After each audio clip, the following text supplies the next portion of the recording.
தமிழ்நாடு முதலமைச்சர் ஸ்டாலின் அவர்கள் சென்னை எழிலகத்தில் செயல்பட்டு வரக்கூடிய வருவாய் மற்றும் பேரிடர் மேலாண்மை துறையின் சார்பில் 5.14 கோடி ரூபாய் செலவில் புதிதாக தரம் உயர்த்தப்பட்டிருக்கக்கூடிய மாநில அவசரகால செயல்பாட்டு மையத்தினை தற்போது திறந்து வைத்திருக்கிறார்.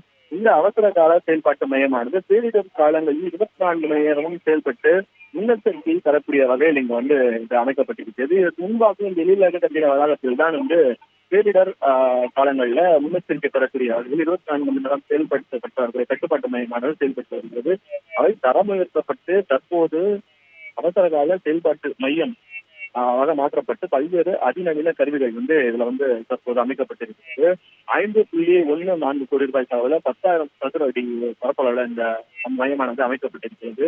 பேரிடர் காலங்களில் முன்னெச்சரிக்கை நடவடிக்கை எவ்வாறு மேற்கொள்ளப்படுவது, மாவட்டங்களிடையே எவ்வாறு வரக்கூடிய தொலைபேசிகளை ஒருங்கிணைத்து செயல்படுத்துவது போன்ற அம்சங்கள் இந்த கட்டுப்பாட்டு மையத்திலிருந்து செயல்படுத்தப்படும்.